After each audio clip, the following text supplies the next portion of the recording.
Senator Bernie Sanders on Tuesday plans to back legislation from Senator Rand Paul that would subject the Federal Reserve to a comprehensive audit, according to his office.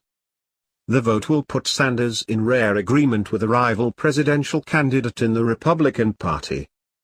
In the past, Sanders worked with Paul's father, former Representative Ron Paul, Republican Texas, on a version of the Audit the Fed legislation.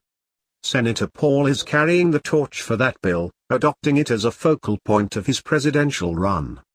Sanders, a noted critic of big banks, hopes to make it back to Washingon from the campaign trail for the Tuesday afternoon vote. Most Democrats are expected to vote against the measure, which is opposed by the Fed as well as the White House. But while Sanders is a Wall Street scold, he also has plenty of scorn for regulators, such as the Fed, that he views as treating Wall Street with too light a touch. In December, Sanders wrote in the New York Times that the Fed is in need of fundamental reform, arguing the institution had been hijacked by Wall Street banks. Among the policy prescriptions Sanders put forward was a full and independent audit of the Fed annually. However, Sanders did not mention a Fed audit in a major speech earlier this month outlining his plan to oversee Wall Street.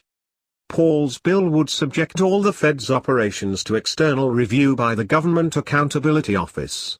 Most of the Fed's operations are currently subject to outside audit, but its monetary policy deliberations are not.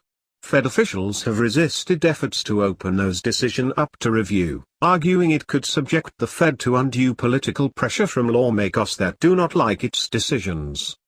Similar measures have passed the House on multiple occasions, garnering significant support from both Republicans and Democrats.